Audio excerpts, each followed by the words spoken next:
It'd probably just be the entire sleeve. I got a bunch of others in different spots, but this is probably my favorite one. I would probably say here on my side, I have like a stencil outline of a pair of shoes. Oh, okay. What's the significance of that? So it's from one of my favorite songs, Nike's on My Feet by Mac Miller. I think if I had to pick, I'd pick the one on my back because I feel like a badass whenever people see it. They're like, wow, that's big. I'm like, yeah, I know. So, what's the significance of it? It means absolutely nothing. Probably this one right here. That's a little family symbol that we use. We've got 5 siblings, and so there's 5 squares, and based on your rank. Do you have any tattoos? I have none, never have. And what's the significance of those tattoos? What I did on this one was everything has kind of a meaning, multiple meanings. The pocket watch here, the time on there is actually my youngest son's birthday. And it's a pocket watch because he died when he was 5 days old and was able to, they brought him back to life. So you never know how much time you have with somebody. This is my favorite tattoo because it has all 3 of my boys' names on it, although you can't really see them now because the tattoo is kind of getting old. Okay, so it's here, and my husband has one on his left forearm too, because that's from the heart. And this image is a Welsh courting spoon, which it's a tradition in that culture to give this hand-carved wooden spoon of love, I guess, on or to your, whoever you're courting. And so he gave me one on our wedding night. I do card magic, and this is actually my oldest boy's birthday, August 26, 2015. So everything kind of has hidden meanings here. There's 13 different things in here that kind of just tell a story about me. So that's kind of what I tried to do with that. Do you plan to get more tattoos? I do. Possibly. I mean, I got a bunch. If I did, I'd probably go on the other side and maybe add another sleeve. I just don't know what yet. And so suggestion is not to ever just get something to get it. That you designed one? I did. For my wife, I designed one. So she's a cancer survivor. She wanted to have one that depicted like her family and like the whole cancer thing. So on her forearm, she asked me to design this. And so like if you ever ask or get asked to design something for someone you love, it's a huge ordeal. So it's like a cancer ribbon, and she wanted like strawberry vines around it with some blossoms. There's I think 11 blossoms representing all the members of her family, those that are closest to her. And so she just wanted the blossoms, but I made it so in a way that the negative space is like the cancer ribbon. So it turned out kind of cool. And she has that on her left forearm, and that's her only ink. That's really cool. I thought so too. It was a tremendous, like it was like when she asked me to do this, I'm like, no, I can't do this, I can't do this. But she's like, no, if anybody's gonna design it, I want you to do it. I'm like, that's like pretty overwhelming. Like I can't screw this up. We all know marmots. But do you know the marmot? Exotic Black TV is a YouTuber with a pet marmot. OMG, I love marmot! Marmot is better than groundhog.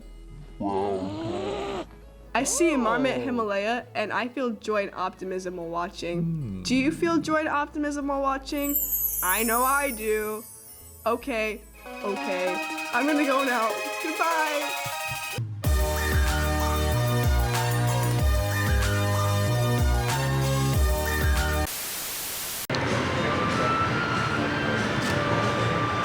Welcome to a Truman High School swim meet.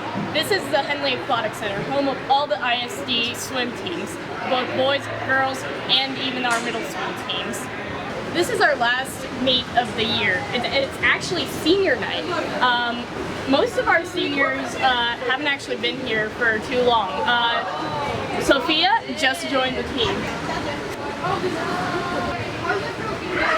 Samantha did swim her freshman year and just returned. And then Michaela just joined us last year. Alright, our Wednesday meets are our normal kinds of meets, and we have them every Wednesday night, typically from 4:30 to around 6. Soon it's going to be our conference season, which is where we earn a bunch of medals. That's also what an invitational is. Events where a ton of schools come together in order to swim and see who's the best at each event. Sometimes these events can take 2 days, but most of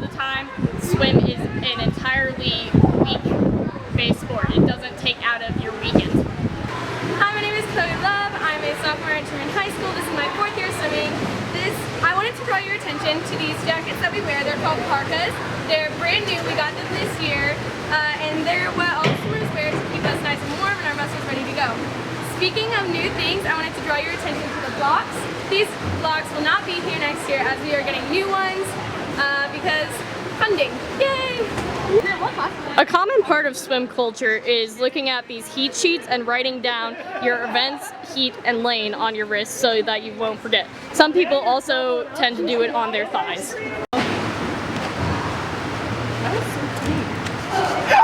Nice. Alright, ready? Down. Yeah. Nice one. Hey, I'm ready. Trevor, how do you feel about being the swim coach? I love it. TRU, MAN, TRU, MAN, TRU, MAN,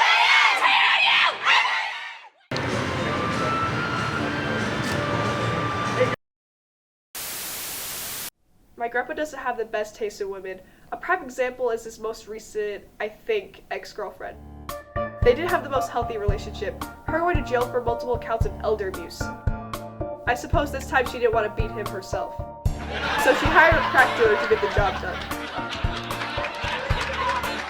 My grandpa ended up finding out, breaking her wrist.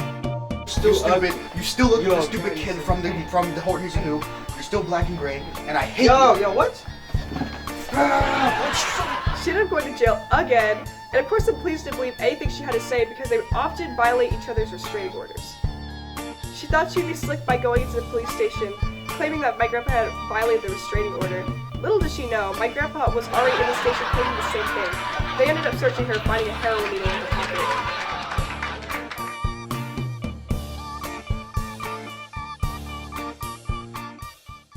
Neither one tended to have a good history with police. In fact, this one time he had a run-in with a police officer. He was getting walked home by my cousin one night after the bar when a police officer stopped him. Unfortunately for my cousin, this is the exact thing he was wanting to avoid. My grandpa in his drunken states asked the cop if he wanted some peanuts. After the cop declines for the third time, he begins throwing the peanuts at the officer.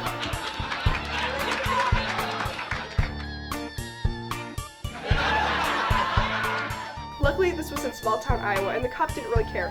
However, this wasn't the case for all the places he's lived. Now, my grandpa hasn't had the best living conditions. He actually lived out in a cave in Colorado, drinking out of a well for water, along with his weed farm. He now lives in an apartment with his 2,000 fish that he wannabe piranhas down in the laundry room. Kenosha really isn't the best place either. All of his closest neighbors going to jail for attempted murder. In fact, he just recently was only 4 seconds away from getting shot in the head through his wall. But my grandpa's like a cockroach and he never dies.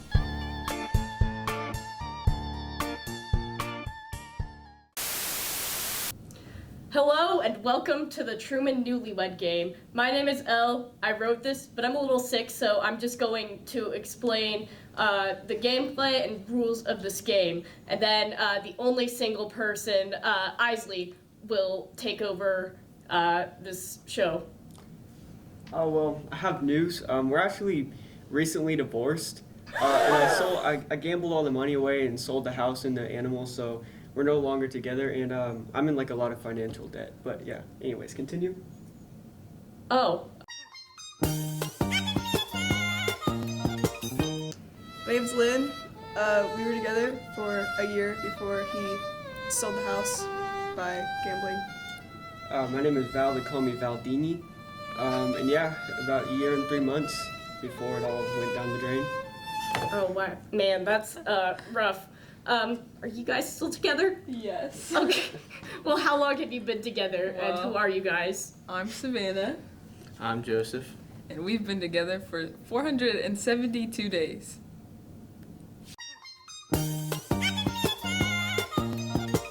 The first 3 rounds, so the boys will answer questions in the way they think the girls will answer it. The girlfriend will then reveal the correct answer after 30 seconds.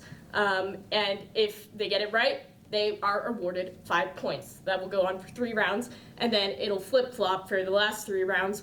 The girls will answer questions how they think the boys will answer, except for the points will become 10 points.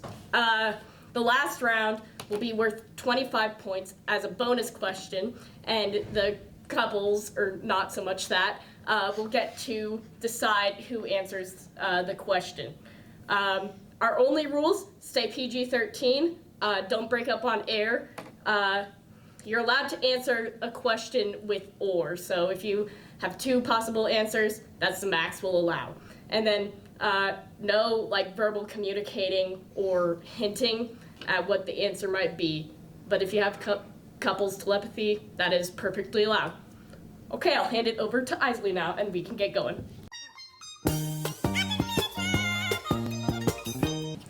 All right, ladies and gentlemen, let us commence. So, the first question. Get your boards ready. No peeking. What is their favorite smell?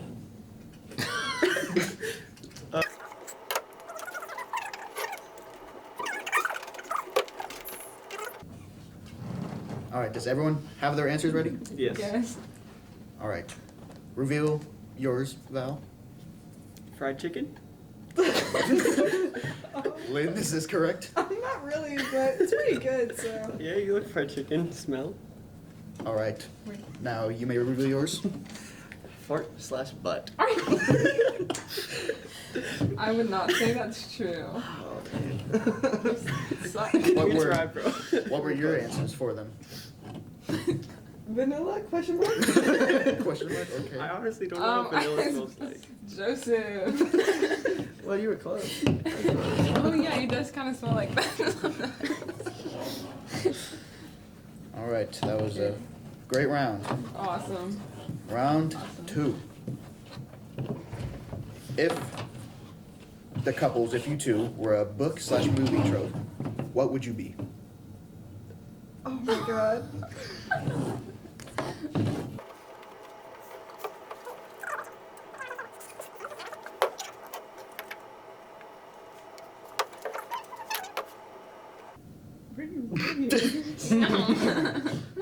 Alright. All right. Would you reveal your answer? Tom and Jerry. So that's not right. It might be. What was your answer? I put Tony Soprano and Carmela or Peter and Lois. Okay. Well, were either of them right? I put lovers the enemies. Okay, okay. I put like Dumb and Dumber, but like not the movie, but just like the trope. Yeah, that's good. That's good. Was that close? I guess Peter and Lois is kind Yeah, of like. Peter Lois is pretty good. I get They are. angry at you pretty often. No. I think he gets like. I half feel of like we should award the 5 points to them because they were enemies.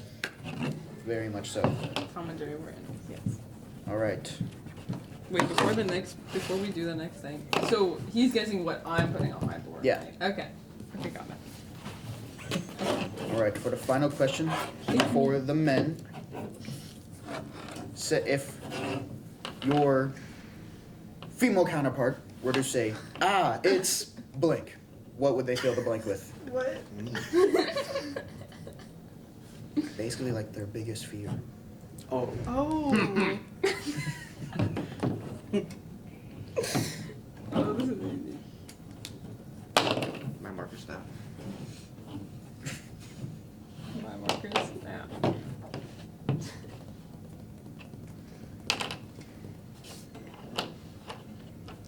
Okay. All right, do we all have our answers? Mm-hmm. All right, can you reveal yours? It's the IRS. Very valid answer. Reveal yours now. Gold. It's cold. Were either of them right? I'm pretty scared of the IRS, so that's not what I put. What did you write down? I put spider. Spider, okay. I And knew you it. got- Gay people. No.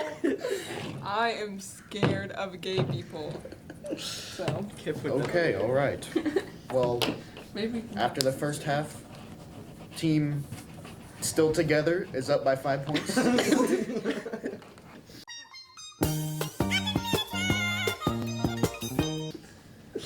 Okay, we will now go into the second half, where the women will answer what they think the boys put down on their board. Oh, yeah. There we go. Okay. I'd rather watch paint dry rather than sit through blank again.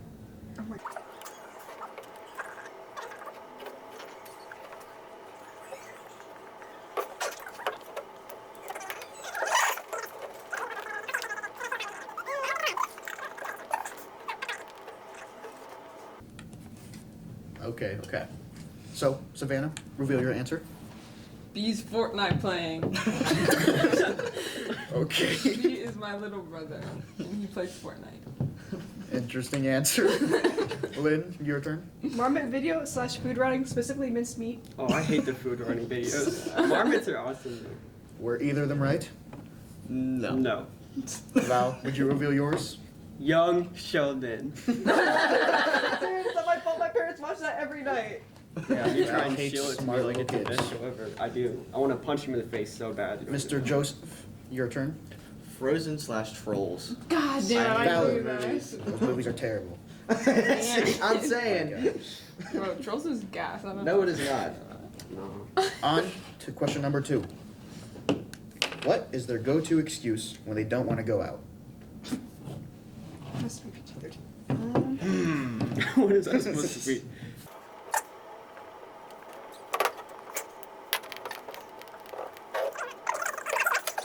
All right, do we all have our answers? Yes. All right, Lynn, reveal yours, please. My hair looks stupid. Brownie Oh, face. Okay. Savannah. Playing trombone, or mom made me do blank. That is a fair answer. Were either of them right? No. No, I mean, it's a good answer. Yeah, a good answer. Oh wait, can I guess before you reveal it? That's not what I wrote down. You have to poop. That is exactly correct. Damn it. Oh my god. Give me the points. I think you deserve it. Yeah. Yeah. We'll give them the points. Yes! I knew you had They're the now poop. sitting at Do we get 15 any points. points here? Nope. Oh my god. 0 to 15. The IRS is not a valid answer. But this could all come around in the end. Last question for the ladies. What is their favorite teacher? Oh. Oh my god. We literally talk about this all the time. There's luck. like one like deep hole from like elementary school. I don't think I've talked. Wait, does it Can we have to do, be can be high school? high school teachers or just Yeah, we should do high school. Just high school? Yeah, I don't know. I'm fine with that. just high school? Oh my god. Oh, it's actually kind of hard. 'Cause I have, like, I'm gonna pick. yeah, okay. Oh my god, you're stressing me out.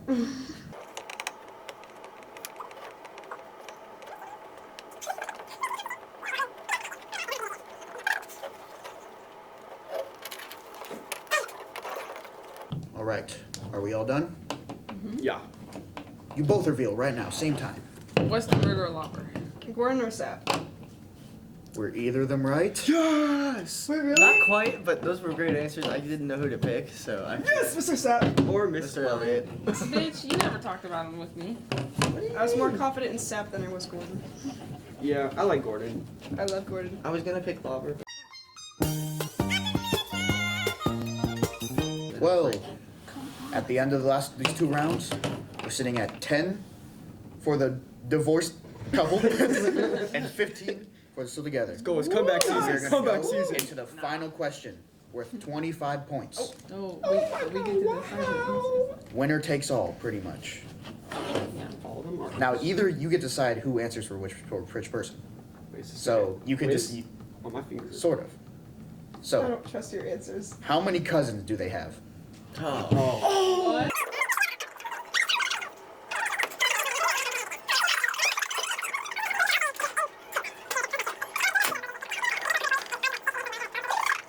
So whoever's closer to the actual number Okay.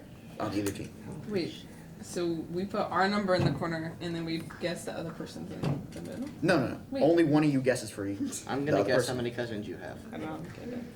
Okay, Okay, I'm guys, going I to be guessing how many literally got cousins this. you I have. literally You got count your this. cousins. Are you Oh. are you guessing how many Val has? Yeah. Okay, Val, hide your board. Put your answer down. How many you have? Oh, okay. I gotta count really quick. All right. Oh my god, like, so you're. The final round is getting very, very tense. Who's gonna win? Start a 10-second countdown. 10, 9, 8, 7, 6, 5, 4, 3, 2, 1, 0. Pencils down, markers down. All right. So, who was guessing on this side? You were guessing for him, right? How many did you guess? 9. 9, okay. What is it? What was the correct answer? 17. What? No one ever mentioned 9 of them. Wow, that's So- what I said you gotta think. Team divorced was 8 off. So, who were you guessing for her? Yeah. How many did you guess? I guess 19. 19. How many do you have? 6. Looks like Team Divorced wins. They get the points. Yes. Totaling a total of 35 to 15. They win. 19.6 is crazy. Does this mean you're getting back together? Mayhaps. That's a no. Should we get over for the win? For the win. I don't care that you lost the house. Yeah. Newlywed game brings back love. It hasn't brought back all my money though. Not yet. Never will. Keep gambling. You'll get it back. They call me Valdini for a reason. What's up, everybody? Welcome back. Last time I helped you with Monday school and all its inner workings. This episode, however, is for those of you who have a test upcoming or a quiz that you just don't know how to study for. Because today, I'm going to be helping you with study tips. First things first, the main thing you need to come up with is a schedule. Studying every day for hours on end just won't help you retain the information. The most effective way to maintain the information is to only do certain parts every day and chunk it. Say you want to do 25 minutes on Tuesday and just learn one half of it or a quarter of it. And then the next day, or Wednesday I guess, you do the next part and then boom, you already learned more than you knew. Another good tip is to take breaks. Doing notes or studying every day just won't help you retain the information. Every 2 days or so, you should take a break for a day and just let your brain force itself to remember everything. A great tip that I myself didn't even think about was having a good place to sit and relax in. If your mind is at ease but your body isn't, you won't be able to learn well. Keeping your body at ease and keeping your mind at ease will keep everything in check and allow you to study and retain information much better. This next part is honestly a suggestion, and it might not help everyone, but it helped me a lot. Writing your thoughts down on a piece of paper. If you just think about it in your head or write it down on a computer, it might not help you retain it or remember how to do it if you have an actual test coming up. Obviously, that last part might not help you, but if it does, then that's great. That's all the time for I have right now. Thank you for listening, and good luck on any studying that you have to do in the future. Fun fact of the day. Did you know that one of Vietnam's most notorious gangsters of all time was a woman? What? Born in Hai Phong, which at the time was Vietnam's crime capital. Vu Thi Hoang Dong, better known as Dung Ha, was born in 1965. Dung Ha and her rival Nam Cam dominated organized crime in Vietnam during the 90s. From a young age, Dung Ha pickpocketed and set people up to make a living in her hometown of Hai Phong. At some point in time, Dung Ha fell in love with Hun Cam, another famous gangster in the Hai Phong area. When Hun Cam went to prison, Dung Ha hatched a plan to break out her lover. She was going to show up to the prison with grenades, and then she was going to block the road with her followers so that Hun Cam could escape and swim to a train that was going to take him to Hong Kong. And it was all going to be great and wonderful, but then it didn't work, and their grenades didn't go off, and Hun Cam got shot to death. Sometime after the death of her lover, and fun fact, after the death of her lover, she had an affair with a woman that was amongst the disciples of her gang. But then it fell apart because she went to prison for 8 years. Dung Ha then got into a beef with her gangland rival Nam Cam after she was trying to form her own gang in Saigon instead of joining Nam Cam. They could have been a great force, but she wanted her own power. During their feud, Dung Ha got the better of Nam Cam by trolling him at the dance club by throwing shrimp sauce, human feces, and live snakes onto the floor. And as a result of this, Dung Ha was assassinated. She got shot to death in front of a karaoke, and that was that. But the story isn't all bad, because the assassination of Dung Ha led to the downfall of Nam Cam's gang, because the police hounded him, and then he eventually got sentenced to death for the assassination. So in a way, she got her revenge even from the afterlife. You know, and even in death, Dung Ha was never forgotten. Many monks, teachers, and important people showed up to her funeral, and there was lines of her disciples dressed in black with a beautiful white rose patch on their chest. And she'll go down in history as one of the most notorious gangsters in her hometown, Haiphong, and the night that she died will be remembered by many. She will live on for generations in her hometown. And it's a tale of love, it's a tale of death, it's a tale of heartbreak, it's a tale of vengeance, and it's just a beautiful story altogether. And even though she's been dead for a long time, you know, she really will live on, and not just Haiphong, but in all of Vietnam for generations to come.